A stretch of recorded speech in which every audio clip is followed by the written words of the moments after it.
আসসালামু আলাইকুম। আশা করি সকলেই ভালো আছেন। এলজিডির যে নিয়োগ সার্কুলারটা স্থানীয় সরকার পল্লী উন্নয়ন সমবায় মন্ত্রণালয়। তো এর আগে একটা ভিডিও দিয়েছিলাম আপনাদেরকে। সেটাতে ৮৯৭ জনকে নিয়োগ দেওয়া হবে। এই একটা সার্কুলার। তো আরো একটা সার্কুলার কিন্তু আছে। অর্থাৎ এলজিডির বর্তমানে ২ টা সার্কুলার প্রকাশ করা হয়েছে। ২ টাই একেবারে রিসেন্টলি একটা নিয়োগ বিজ্ঞপ্তি। তো একটা প্রকাশ করা হয়েছে ১৬ই নভেম্বর। আরেকটা প্রকাশ করা হয়েছে আজকে ১৮ তারিখ, ১৮ নভেম্বর। অর্থাৎ এখানে ১৭ তারিখ দেওয়া থাকলেও এটা কিন্তু ১৮ নভেম্বর ওয়েবসাইটের দ্বারা প্রকাশ করে দিয়েছে। তো এইটাতে মোট ৮৯৭ জনকে নিয়োগ দেওয়া হবে। এই সার্কুলারটা আমরা কিন্তু দেখছি অলরেডি, এর আগে একটা ভিডিও দিয়েছিলাম। কিন্তু নতুন করে আবার আরেকটা সার্কুলার সেটা হচ্ছে এই সার্কুলারটা এখনো বলা হয়নি বা ভিডিও দেওয়া হয়নি। তো আরও একটা সার্কুলার আছে যে এলজিডির, সেটা হচ্ছে আপনার এই যে এই সার্কুলারটা। তো দুইটা কিন্তু বর্তমানে এলজিডির সার্কুলার। তো আপনারা কিন্তু আজকের ভিডিওতে এই ভিডিওটা যদি দেখেন, এলজিডির দুইটা সার্কুলারে আমি এই ভিডিওর মাধ্যমে আপনাদেরকে দেখাবো। অবশ্যই ভিডিওটা দেখবেন। তো ১,০০০ প্লাস ২ টা পদ মিলে ১,০০০ সামথিং আরকি। ৮৯৭ আর এখানে প্রায় ৯০ টার মতো। প্রায় কিন্তু আপনার ১০-২০ টা পদ শূন্য পদ ছাড়া ১,০০০ পদই আরকি নিয়োগ বিজ্ঞপ্তি প্রকাশ করা হয়েছে এলজিডিতে। তো অবশ্যই আপনারা ভিডিওটা শেষ পর্যন্ত দেখবেন। চলমান নভেম্বর-ডিসেম্বর মাসের মধ্যে প্রাইমারি সার্কুলারের পরেই সবথেকে যদি বড় কোনো সার্কুলার হয়ে থাকে, এলজিডির এই সার্কুলারটা কিন্তু প্রকাশ হয়ে গেছে। তো অবশ্যই ভিডিওটা শেষ পর্যন্ত দেখবেন এবং এই চ্যানেলটাতে যদি নতুন হয়ে থাকেন অবশ্যই সাবস্ক্রাইব করে রাখবেন। বাংলাদেশের যত সরকারি চাকরির নিয়োগ সার্কুলার আছে সকল নিয়োগ সার্কুলার আমার এই চ্যানেলে আপলোড দেওয়া হয়। অবশ্যই সাবস্ক্রাইব করে আমাদের সঙ্গে যুক্ত থাকবেন। আচ্ছা, এই হলো বিষয়। এরপর আমরা এখান থেকে দেখব এই বিষয়গুলো। এখানে বলা আছে যে বাংলাদেশের ৬৪ জেলার যে কোনো প্রার্থী চাইলেই কিন্তু আবেদন করতে পারবে। নারী পুরুষ সকলেই আবেদন করতে হবে এবং অনলাইনের মাধ্যমে আবেদন করতে হবে। তো আপনি চাইলে আপনিও কিন্তু আবেদন করতে পারবেন এলজিডির এই সার্কুলারটা। তো আমরা প্রথমে এই সার্কুলারটা দেখব, তারপরে পরবর্তী যে সার্কুলার সেটাতে চলে যাব। সহকারী প্রকৌশলীতে নিয়োগ দেওয়া হচ্ছে নবম গ্রেডের ৪৪টি পদ আছে। সহকারী প্রকৌশলীতে ৪৪টি পদ আছে নবম গ্রেডের।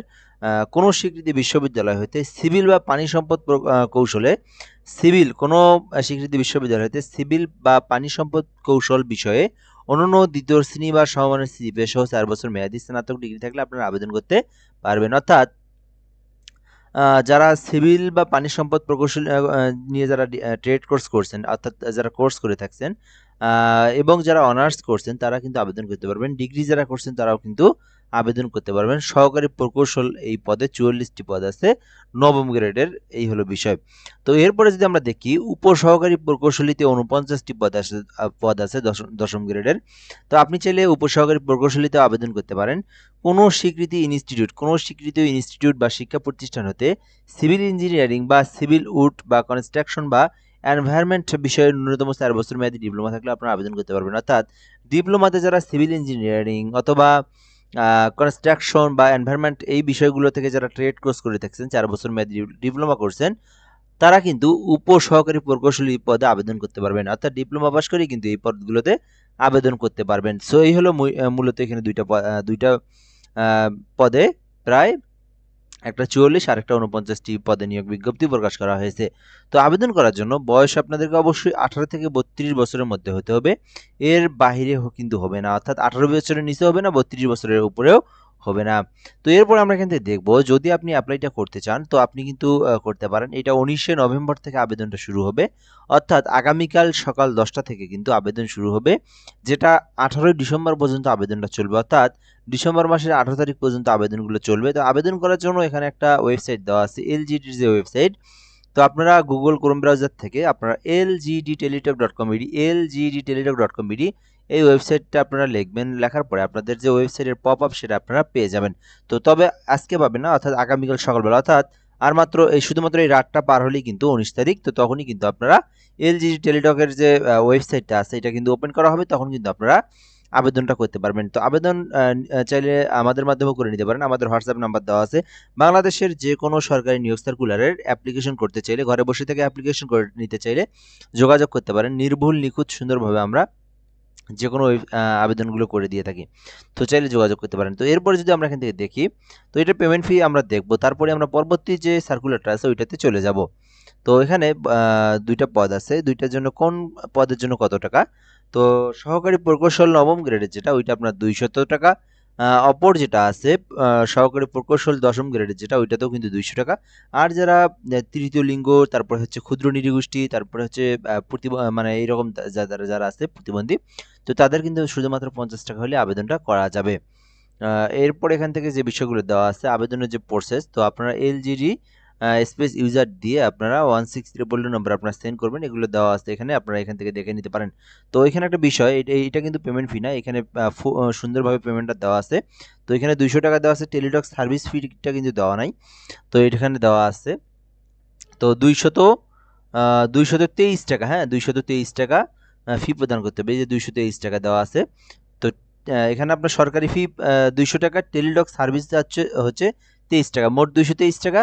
আবার দুইটা এসএমএস দিয়ে আপনাদেরকে পেমেন্টটা করতে হয়, সেখানেও আপনার প্রায় 6 থেকে 7 টাকা কেটে নেয়। মোট আপনার 230 টাকা কিন্তু এই সার্কুলারের দুইটার মধ্যে যে কোনো পদে আবেদন করার জন্য 230 টাকা আপনাদেরকে পেমেন্ট ফি খরচ করতে হবে। তো এরপরে আরেকটা সার্কুলার আছে, আমরা এটা নিয়ে একটু দেখবো। তো এটাতেও কিন্তু অনেক বড় একটা, এটাতে 897টি পদ আছে। তো এটাতে আবেদন করতে পারেন 9ম গ্রেডের। প্রকৌশলী নির্বাহী কর্মকর্তাতে আছে আপনার 26টি পদ, তারপরে হিসাব রক্ষণ কর্মকর্তাতে আছে 31টি পদ, তারপর এখান থেকে সহকারী প্রকৌশল সিভিলে আছে আপনার 84টি পদ। তো এগুলো সবগুলোতে আপনার এখান থেকে প্রকৌশলীতে মাস্টার্স পাস লাগবে। এরপরে হিসাব রক্ষণ কর্মকর্তা 31টি পদ আছে। তো এটাতে আপনাদেরকে বাণিজ্য বিভাগ হতে অনার্স অথবা ডিগ্রি থাকতে হবে, অর্থাৎ এখানে মাস্টার্স থাকতে হবে।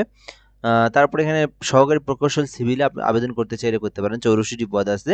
এটাতে অনার্স অথবা ডিগ্রি থাকলে আপনারা অ্যাপ্লিকেশন করতে পারবেন। মেডিকেল অফিসারে 177টি পদ আছে, এমবিবিএস পাস থাকলে আপনারা কিন্তু মেডিকেল অফিসারে 9ম গ্রেডের এই পদে আবেদন করতে পারবেন। শহর পরিকল্পনাবিদে 168টি পদ আছে। তো এটাতে আপনারা নগর পরিকল্পনা থেকে যদি অনার্স করে থাকেন, এই বিষয়ের উপরে, এই ডিপার্টমেন্টের উপরে যদি কেউ অনার্স অথবা ডিগ্রি করে থাকেন আবেদন করতে পারবেন। এছাড়াও যারা ডিপ্লোমা আছে, বিএসসি ইঞ্জিনিয়ার, যারা টাউন প্ল্যানিং বা রিজিওনাল প্ল্যানিং নিয়ে যারা ডিপ্লোমা করছেন, তারাও কিন্তু শহর পরিকল্পনাবিদে আবেদন করতে পারবেন। 6 নম্বর আছে সমাজ উন্নয়ন কর্মকর্তা, 57টি পদ আছে। অনার্স অথবা ডিগ্রি পাস করলেই, ডিগ্রি মাস্টার্স পাস থাকতে হবে। যেহেতু স্নাতকোত্তর লেখা আছে, সেক্ষেত্রে অবশ্যই মাস্টার্স পাস থাকতে হবে, তাহলে আবেদন করতে পারবেন। উপসহকারী প্রকৌশলীতে 77টি পদ আছে। যারা প্রকৌশলী ডিপ্লোমা বা প্রতিষ্ঠান হতে শিক্ষাগত যোগ্যতা, ঠিক আছে, যারা প্রকৌশলী নিয়ে যারা ডিপ্লোমা করছেন তারা আবেদন করতে পারবেন। 8 নম্বর আছে উপসহকারী প্রকৌশলী বিদ্যুৎ, 122টি পদ আছে। তো এটাতে আবেদন করতে চাইলে করতে পারেন। বিদ্যুৎ নিয়ে যারা ডিপ্লোমা করছেন বিদ্যুৎ ডিপার্টমেন্ট থেকে, তারা কিন্তু উপসহকারী প্রকৌশল বিদ্যুতে আবেদন করতে পারবেন। তারপরে আছে উপসহকারী প্রকৌশলী যান্ত্রিক, 81টি পদ আছে। তো যান্ত্রিক প্রকৌশলীতে যারা ডিপ্লোমা করছেন এটাতে আবেদন করতে পারবেন। তারপর আছে পৌর নির্বাহী কর্মকর্তা, তো এটাতে আপনার মাস্টার্স পাস থাকতে হবে, তাহলে কিন্তু আপনারা আবেদন করতে পারবেন। তারপরে এখানে প্রশাসনিক কর্মকর্তা আছে 45টি, তো এটাতে কিন্তু অনার্স অথবা ডিগ্রি পাস থাকলে আপনারা আবেদন করতে পারবেন। এরপর আছে প্রশাসনিক কর্মকর্তা, 9টি পদ আছে। এটাতে আপনারা অনার্স অথবা ডিগ্রি পাস করলে আপনারা এগুলোতে আবেদন করতে পারবেন। সো এখানে সবগুলো মিলে 897টি পদ আছে। যে পদের যোগ্য সেই যোগ্যতা অনুযায়ী সেই পদে আবেদনগুলো করবেন। তো এইটার আবেদন শুরু হবে 20 তারিখ থেকে, অর্থাৎ 20শে নভেম্বর থেকে এটার আবেদন শুরু হবে, আর এইটার আবেদন আগামীকাল 19 তারিখ থেকেই কিন্তু শুরু হয়ে যাবে। সো এই হলো বিষয়। এরপর এখান থেকে আমরা যদি দেখি আবেদনের জন্য অবশ্যই আপনাদেরকে এলজিডির যে ওয়েবসাইট আছে এখানে দেওয়া আছে একই ওয়েবসাইট, তো এই lgdteletalk.com.bd এই ওয়েবসাইট থেকে আপনাদেরকে অ্যাপ্লিকেশনগুলো করতে হবে। অ্যাপ্লিকেশন করার জন্য এখানে আপনার পেমেন্ট ফি দেওয়া আছে 1 থেকে 10 নং কর্মিক পদের জন্য 223 টাকা, দুইটা এসএমএস সহ 230 টাকা, অর্থাৎ 1 থেকে 10 নং কর্মিক পদের জন্য 230 টাকা ফি প্রদান করতে হবে। এবং এখান থেকে 12 নং কর্মিক পদের জন্য শুধুমাত্র 112 টাকা, দুইটা এসএমএস সহ 120 টাকা হলে কিন্তু আপনারা 12 নং কর্মিক পদে আবেদন করতে পারবেন। কিভাবে ফিটা দেবেন এখান থেকে সে বিষয়টা দেওয়া আছে। নিজেরা আবেদন করলে টেলিটক সিমে রিসার্চ করবেন, রিসার্চ করে এই সিস্টেমে এলজিডি স্পেস ইউজার আইডি দিয়ে 16300 নম্বরে সেন্ড করবেন। পরবর্তীতে যে পিনটা আছে ইএস পিন দিয়ে আপনারা 16300 নম্বরে সেন্ড করলেই টাকাটা কেটে নিলে কিন্তু আপনার আবেদনটা হয়ে যাবে। তো এই হলো মূলত বিষয়। তাহলে এটা হচ্ছে 19 তারিখ থেকে শুরু হবে এবং এটা 20 তারিখ থেকে শুরু হবে। যারা অ্যাপ্লিকেশন করবেন অবশ্যই আপনারা এই বড় বড় সার্কুলারগুলোতে অ্যাপ্লিকেশন করবেন, আমাদের মাধ্যমে করে নিতে পারেন, যোগাযোগ করতে পারেন। সো এই হলো বিষয়। তো এই সার্কুলারগুলো সম্পর্কে যদি কারো কিছু জানার থাকে আপনারা কিন্তু কমেন্ট বক্সে কমেন্ট করে জানাতে পারেন। আমরা কিন্তু 20 থেকে 25 মিনিটের মাধ্যমেই আপনাদের কমেন্টের রিপ্লাইয়ের মাধ্যমে আপনাদের যে বিষয়ে জানতে চান সেই বিষয়টা সমাধান করে দেওয়ার চেষ্টা করা হবে ইনশাআল্লাহ। সো এই সার্কুলারগুলো সম্পর্কে আপডেট পেতে আবেদনের প্রসেস সম্পর্কে জানতে পারবেন ইনশাআল্লাহ। আমরা সেই নিয়েও ভিডিও দেব আমরা যখন আপনার আবেদনটা শুরু হবে। এছাড়াও সকল সার্কুলার সম্পর্কে জানতে এই চ্যানেলটাতে সাবস্ক্রাইব করে আমাদের সঙ্গে যুক্ত থাকবেন। সো এ পর্যন্ত ভিডিওটা আজকের জন্য ভালো থাকবেন। আসসালামু আলাইকুম।